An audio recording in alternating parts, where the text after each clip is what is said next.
भगवान शिव और माँ पार्वती आपस में वार्तालाप कर रहे थे। तभी वहाँ भगवान गणेश जी आ जाते हैं। क्या बात है माताश्री, पिताश्री, आपने मुझे बुलाया? पुत्र गणेश, तुम्हारी माता तुम दोनों भाइयों के विवाह की चिंता कर रही है। वो चाहती है कि तुम दोनों भाइयों का विवाह शीघ्र हो जाए। हे माताश्री, हे पिताश्री, आप मेरी ओर से बिल्कुल भी चिंता मत कीजिए। जिस कारण से मेरे माता पिता चिंता में पड़े हैं, मैं वो कारण ही समाप्त कर देता हूँ। मैंने ये निर्णय कर लिया है कि मैं विवाह नहीं करूँगा। इतना कहकर भगवान गणेश वहाँ से चले जाते हैं।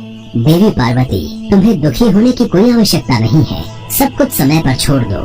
समय अपने आप सब कुछ व्यवस्थित कर देगा और देखना, तुम्हारा पुत्र गणेश एक दिन विवाह के लिए अवश्य मान जाएगा। उधर भगवान गणेश वन में तपस्या करने के लिए चले जाते हैं। भगवान गणेश ध्यान मग्न थे। तभी वहाँ पर देवी तुलसी आ जाती हैं और भगवान गणेश के विचित्र रूप को देखकर वो बहुत प्रभावित होती हैं। वो साधना में लीन भगवान गणेश के ध्यान को भंग करने लगती हैं, जिससे भगवान गणेश का ध्यान भंग हो जाता है। देवी, तुम कौन हो और यहाँ क्यों आई हो? मेरी ध्यान साधना में विघ्न उत्पन्न करके अच्छा नहीं किया तुमने। हे देव, मैं धर्मध्वज की पुत्री तुलसी हूँ। मेरी माता का नाम माधवी है। मैं अपने वर की खोज में यात्रा पर निकली थी। आपको देखकर लगा जैसे मेरी यात्रा का उद्देश्य पूर्ण हो गया है। आपके विचित्र रूप ने मुझे बहुत प्रभावित किया है। मैं आपसे विवाह करना चाहती हूँ। नहीं देवी, मैं आपसे विवाह नहीं कर सकता। मैंने विवाह न करने का प्रण लिया है। कृपया करके आप यहाँ से चली जाइए। भगवान गणेश जी ने देवी तुलसी जी से विवाह करने के लिए मना कर दिया। इस बात से तुलसी जी क्रोधित हो गई। क्रोधित हो उन्होंने गणेश जी को श्राप दे दिया। तुम आज शादी करने से मना कर रहे हो और एक समय आएगा जब तुम्हारी 2 शादी होगी और 2 पत्नियों के साथ तुम अपना जीवन व्यतीत करोगे। तुलसी जी के श्राप को कुछ समय बीता। तब तक भगवान गणेश की भी विवाह करने की इच्छा होने लगी, लेकिन उस समय कोई भी देवी देवता अपनी पुत्री का विवाह भगवान गणेश से नहीं करना चाहते थे। देवताओं का कहना था कि सभी देवी देवता इतने अधिक रूपवान हैं और गणपति देवताओं से अलग दिखते हैं, इसलिए उनसे कोई विवाह नहीं करना चाहता था। विवाह न होने से गणपति क्रोधित रहने लगे और जिस भी देवी देवता का विवाह होता उनमें विघ्न उत्पन्न करते रहते थे, जिसमें उनकी मदद उनका वाहन मूषक करता था। मूषक गणेश जी के आदेश पर देवताओं के विवाह के मंडप को नष्ट कर देता था और ऐसे में उनकी शादियों में अड़चनें पैदा हो जाती थी। सभी देवी देवता घबरा गए और परेशान होकर भगवान शिव और माता पार्वती के पास पहुँचे। प्रभु, भगवान गणेश को न जाने क्या हो गया है। जिस किसी का भी विवाह होने वाला होता है उसमें विघ्न उत्पन्न करने के लिए मूषक को भेज देते हैं और वो सारे मंडप और विवाह के व्यवस्थित स्थल को तहस नहस कर देता है। सभी देवी देवता अपने विवाह को लेकर बहुत चिंतित हैं। इस समस्या का हल ढूंढने के लिए आपको ब्रह्मा जी के पास जाना होगा। वही इस समस्या से निकलने का समाधान बता सकते हैं। इसके बाद सभी देवी देवता ब्रह्मा जी के पास गए और अपनी समस्या बताई। हे ब्रह्मदेव, कुछ कीजिए। अब आप ही समस्या का कोई समाधान बता सकते हैं। आप सभी को घबराने की कोई आवश्यकता नहीं है। हर समस्या का समाधान अवश्य होता है। इतना कहते ही भगवान ब्रह्मा जी ने योग से 2 पुत्रियों को उत्पन्न किया और उनका नाम रिद्धि सिद्धि रखा। मैंने तुम दोनों को जिस उद्देश्य से उत्पन्न किया है वो तुम दोनों को सदैव स्मरण रखना है। रिद्धि सिद्धि, तुम दोनों पुत्रियों को ध्यान रखना है कि जब भी भगवान गणेश किसी देवी या देवता के विवाह में विघ्न डालने लगे उस समय उनका ध्यान किसी और विषय पर केंद्रित कर देना, ताकि गणेश जी की वजह से विवाह में विघ्न न आए। जी ब्रह्मदेव, हम आपकी इस बात को सदैव स्मरण रखेंगे। ब्रह्मदेव, आपने जो कार्य हमें करने के लिए उत्पन्न किया है, हम उस कार्य में अवश्य सफल होंगे।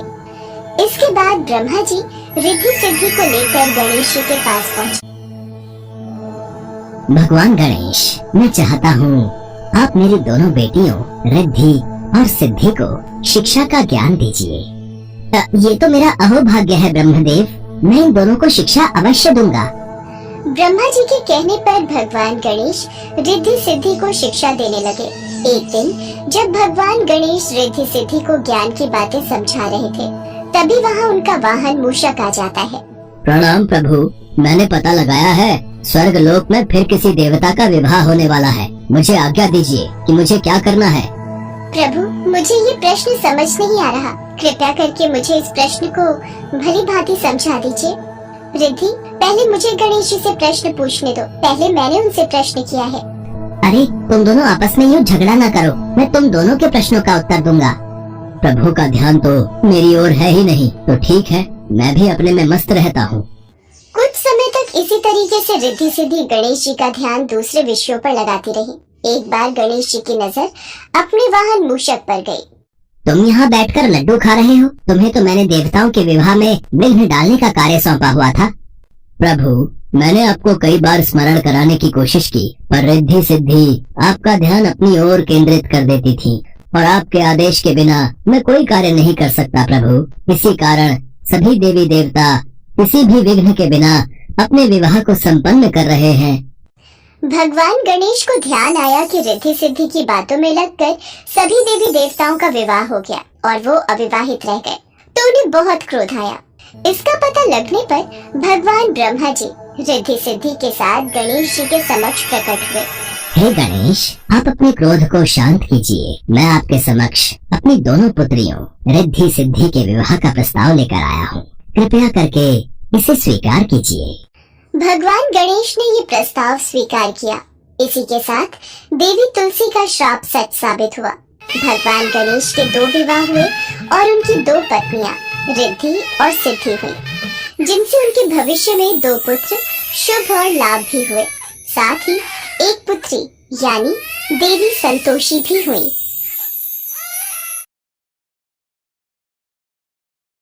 आखिर वो दिन आ ही गया जिसका सबको बेसब्री से इंतजार था। शिव पार्वती के विवाह का शुभ दिन यानी कि शिवरात्रि का पावन दिन। वर वधू दोनों पक्ष इस विवाह को लेकर उत्साहित थे। देवी पार्वती की हल्दी लगने की रस्म आरंभ हो गई थी। स्वर्ग लोक की सभी देवियां, अप्सराएं, सखियां पार्वती को हल्दी का लेप लगाकर अपना आशीर्वाद प्रदान कर रही थी। पार्वती, ये आपके विवाह का जोड़ा महारानी ने भिजवाया है। देखिए कितना सुंदर है।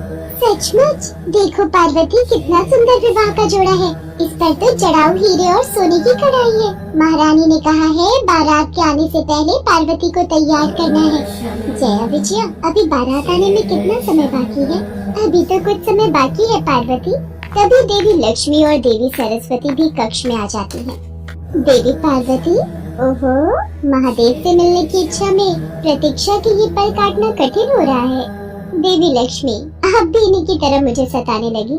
अच्छा ठीक है। जया विजया, सर्वप्रथम पार्वती की हल्दी की रस्म होगी। तत्पश्चात पार्वती स्नान करके 16 श्रृंगार से तैयार होगी। हाँ, ये देखो, भिन्न भिन्न प्रकार की सुगंधित खुशबू से परिपूर्ण ये हल्दी का लेप। उधर शिव जी तो भोले भाले थे।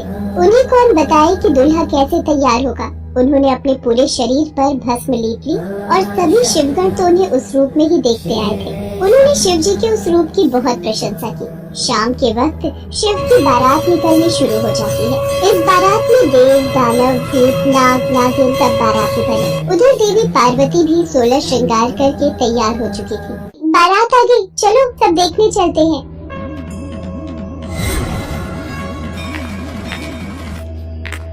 पार्वती, महादेव ये कैसा हुलिया बनाकर आ गए हैं। भूत प्रेत पिशाच संग लिए मानो ऐसे ही चले आए हैं। मैं तो उनके सामने नहीं जाऊंगी। डर के मारे तो मेरे हाथ पांव कांप रहे हैं। माँ, आप चिंता मत करो, मैं महादेव को समझाती हूँ। जब मैनावती ने महादेव की आरती उतारने से मना कर दिया तो स्वयं पार्वती जी महादेव को समझाने उनके पास गए। प्रभु, आपका यह रूप देखकर सभी बाराती और माँ भी डर गई है। वो तब तक आपकी आरती नहीं उतारेंगी जब तक आप दूल्हे की वेशभूषा में नहीं आएंगे। कृपया करके आप स्नान आदि से निवृत्त होकर इस भस्म को शरीर से उतारकर सुंदर वस्त्र पहनकर सबके समक्ष आइए, अन्यथा कहीं ऐसा न हो हमारे विवाह में कोई बाधा आ जाए। ठीक है पार्वती, यदि आपकी यही इच्छा है तो हम ऐसा ही करेंगे। पार्वती की बात को मानते हुए महादेव तैयार होकर बहुत ही सुंदर दूल्हे के रूप में सबके समक्ष आते हैं। रानी मैनावती महादेव के उस रूप को देखकर बहुत खुश होती है। इसके पश्चात वर वधू दोनों की वंशावली घोषित की जानी थी। एक राजा के लिए उसकी वंशावली सबसे अहम चीज होती है, जो उसके जीवन का गौरव होता है। तो पार्वती की वंशावली का बखान खूब धूमधाम से किया गया। फिर पार्वती के पिता हिमवान ने शिव से अनुरोध किया, महादेव, कृपया अपने वंश के बारे में कुछ बताइए। आप शून्य क्यों हो गए? कुछ तो बोलिए। अब पार्वती, ये महादेव चुप क्यों बैठे हैं? समाज के लोग कुलीन नजरों से हमारी ओर देख रहे हैं। राजा महाराजा और पंडित सब में फुसफुसाहट शुरू हो गई है। जब वधु पक्ष के सभी पंडित और राजा शिव जी की ओर घृणा से देखने लगे तो नारद मुनि ने देखा भगवान शिव मौन अवस्था में आ गए हैं। नारद मुनि से रुका नहीं गया और वो सभा के बीच अपनी वीणा के तार खींचकर ध्वनि उत्पन्न करने लगे। नारायण नारायण, नहीं, इनके माता पिता ही नहीं है, इनकी कोई विरासत नहीं है, इनका कोई गोत्र नहीं है, इनके पास कुछ नहीं है, इनके पास अपने खुद के अलावा कुछ नहीं है। हम ऐसे लोगों को जानते हैं जो अपने पिता या माता के बारे में नहीं जानते। ऐसी दुर्भाग्यपूर्ण स्थिति हो सकती है, मगर हर कोई किसी न किसी से जन्मा है। ऐसा कैसे हो सकता है कि किसी का कोई पिता या माँ ही न हो? क्योंकि महादेव स्वयंभू है, इन्होंने खुद की रचना की है। इनके न तो पिता है न माता, इनका न कोई वंश है न परिवार। ये किसी परंपरा से ताल्लुक नहीं रखते और न ही इनके पास कोई राज्य है। इनका न तो कोई गोत्र है और न ही कोई नक्षत्र, न कोई भाग्यशाली तारा इनकी रक्षा करता है। ये इन सब चीजों से परे हैं। ये एक योगी है और इन्होंने सारे अस्तित्व को अपना एक हिस्सा बना लिया है। इनके लिए सिर्फ एक वंश है, ध्वनि। अस्तित्व में आने वाली पहली चीज थी ध्वनि। इनकी पहली अभिव्यक्ति एक ध्वनि के रूप में है। ये सबसे पहले एक ध्वनि के रूप में प्रकट हुए। उसके पहले ये कुछ नहीं थे। यही वजह है कि मैं ये वीणा के तार खींच रहा हूँ। देवर्षि नारद ने जब भगवान शिव के अस्तित्व की व्याख्या की तो वहाँ उपस्थित पूरी सभा शिव जी के चरणों में नतमस्तक हो गई। राजा हिमवान को भी अपना उत्तर मिल गया था। देवी पार्वती भी आज अपने ऊपर गर्व कर रही थी। कुछ देर बाद सभी रस्मों के साथ शिव पार्वती का विवाह। सभी मेहमानों के लिए ढेरों पकवान का प्रबंध था। सभी बाराती भोजन खाने में व्यस्त थे। महादेव, मेरा तो हृदय बोल रहा है, आज पूरे ब्रह्मांड में नृत्य करो। तो देर किस बात की है नंदी? आज तो पूरा विश्व नृत्य करेगा।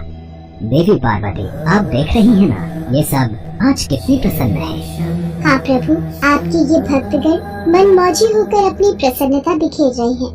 सब लोग मिलकर भोजन का आनंद उठाते हैं। उसके पश्चात माँ पार्वती की विदाई का समय आ जाता है और वो अपने माता पिता से गले लगकर रोने लगती है।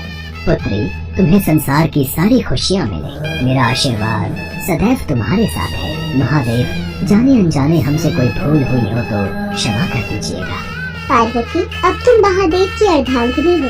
अपने पति के हर सुख दुख में तुम इनका सदैव साथ देना। माँ पिताजी, आप भी अपना ख्याल रखना। राजा हिमवान, पार्वती पर पहला हक आपका है, इसलिए निसंकोच आप कभी भी पार्वती को मिलने आ सकते हैं और पार्वती भी आप दोनों से बिना मिले नहीं रह पाएंगी। इसलिए पार्वती, आप जब चाहें अपने माता पिता से मिलने आ सकती हैं।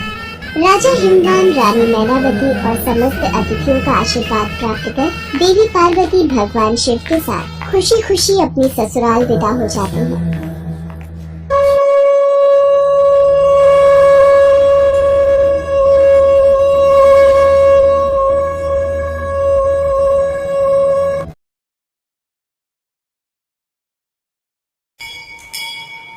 पंडित जेठानंद जी भगवान भोलेनाथ के बहुत बड़े भक्त थे।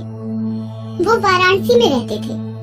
शिव मंदिर में एक पुजारी के पद पर वो कई वर्षों से सेवा कार्य कर रहे थे। शिव पुराण, शिव व्रत उद्यापन, शिव चालीसा और शिव भजन कीर्तन आदि की पूजा विधि का कार्य वो भली भांति संभालते थे। अरे पंडित जी, आज आप बड़ी सुबह सुबह ही तैयार हो गए। सुशीला, आज किसी के घर में सावन सोमवार की पूजा है तो वो शिव पुराण का पाठ करवाना चाहते हैं, इसलिए मंदिर में पूजा कार्य करके सीधा उन्हीं के घर चला जाऊंगा। आने में शाम हो जाएगी।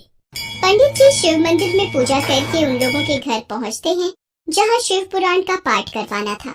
पूजा की तैयारी के बाद वो भगवान शिव के लिए एक आसन लगाते थे और उसके सामने एक त्रिशूल और डमरू स्थापित करके पूजा शुरू करते थे।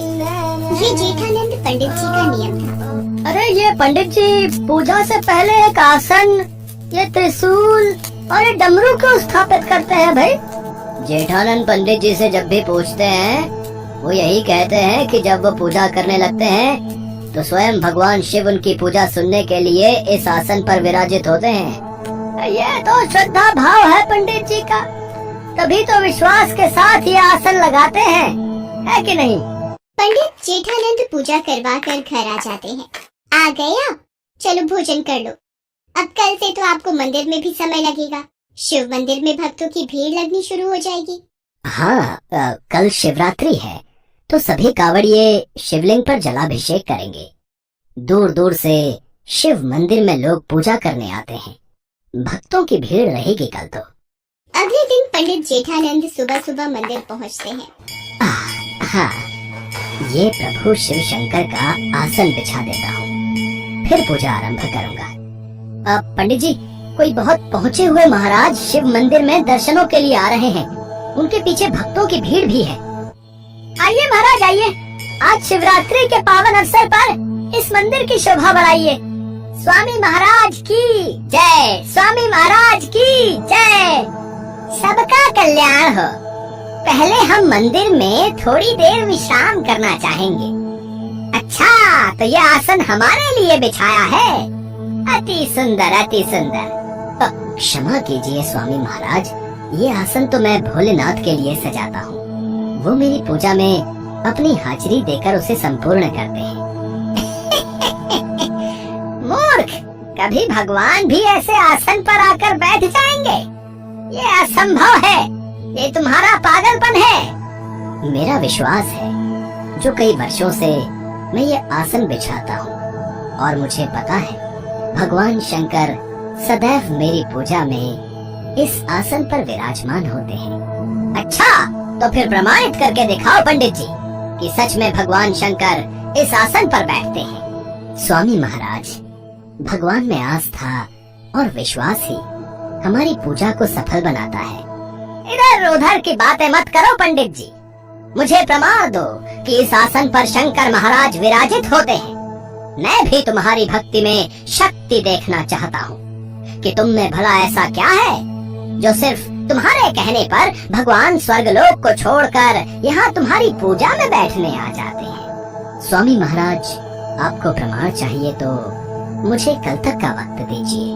पर मैं कैसे विश्वास कर लूं कि पंडित जी आप कोई चालाकी नहीं करेंगे? अगर आपको मुझ पर विश्वास नहीं है तो आप ये आसन अपने पास रखिए और कल जब मैं इसे पूजा के समय यहाँ रखूंगा, बस आप इसे यहाँ से उठाकर कहीं और रख देना, आपको प्रमाण मिल जाएगा। ठीक है, यदि तू सच्चा भक्त होगा तो मैं तेरा सेवक बन जाऊंगा, और यदि तू असफल रहा तो तू इस मंदिर को छोड़कर चला जाएगा। मुझे आपकी शर्त मंजूर है स्वामी महाराज। स्वामी महाराज को आसन सौंपकर पंडित जी घर आ जाते हैं। लोग इस विषय में बातें करने लगते हैं। पता नहीं भाई, अब कल देखते हैं किसकी जीत होगी और कौन हारेगा। भाई, पुजारी जी बरसों से इस मंदिर की सेवा कर रहे हैं, उनको विश्वास होगा भगवान शंकर पर, तभी तो इतनी बड़ी बात कह दी। देखते हैं कल क्या होगा। उधर स्वामी महाराज अपने एक चेले से बातें करने लगते हैं। मुझे पता है, ये पंडित बरसों से मंदिर में चढ़ रहे दान दक्षिणा पर कुंडली जमाए बैठा है। अब इस पंडित की सच्चाई सबके सामने लाने का वक्त आ गया है। स्वामी महाराज, आपने बिल्कुल सही शर्त रखी है। कल इस पंडित का भांडा फूट ही जाएगा। हाँ, फिर तो सब लोग आपकी वाहवाही करेंगे। हाँ। पंडित जेठानंद भी घर आ जाता है। सुशीला पूछती है। पंडित जी उसे सारी बात बताते हैं। सुनो जी, आप तो भगवान भोलेनाथ के परम भक्त हो और भोले भंडारी के होते हुए आपको चिंता की क्या आवश्यकता। हाँ सुशीला, मैंने तो सब कुछ भोले बाबा पर छोड़ दिया है और मैं जानता हूँ वो मेरे विश्वास की लाज जरूर रखेंगे। पंडित जी भगवान शंकर को याद करते हैं। हे भोलेनाथ, हे परमेश्वर, कल आपके भक्त की परीक्षा है और मुझे पता है कि आप मेरी सहायता जरूर करेंगे। अगले दिन पंडित जेठानंद मंदिर पहुंचते हैं। स्वामी महाराज पहले से ही मंदिर में पहुंचे हुए थे। आइए पंडित जेठानंद जी, आप ही का इंतजार हो रहा था। चलिए, ये रहा भगवान शिव का आसन, लगाइए इसे और पूजा शुरू कीजिए। देखें भगवान यहाँ विराजेंगे या नहीं। ओम नमः शिवाय, ओम नमः शिवाय। हे शिव शंकर, यदि मैं सच्चे हृदय से आपका नाम लेता हूँ, यदि मैंने अपने शिव शंभू की सदैव सच्चे मन से पूजा की है, तो मेरे भोलेनाथ आज यहाँ विराजो। हे नीलकंठ, आज यहाँ विराजो। पंडित जी शंकर भगवान का स्मरण करके मंत्र जाप कर रहे थे। स्वामी महाराज तो बस इसी इंतजार में थे कि कब पंडित जी का विश्वास टूटे और वो पंडित जी को झूठा साबित करें।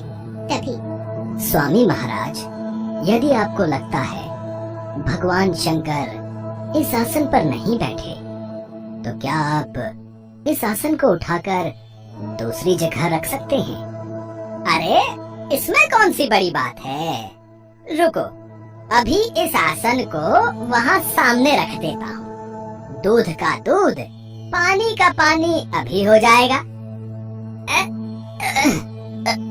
अरे ये आसन उठ क्यों नहीं रहा? ये तो टस से मस भी नहीं हो रहा।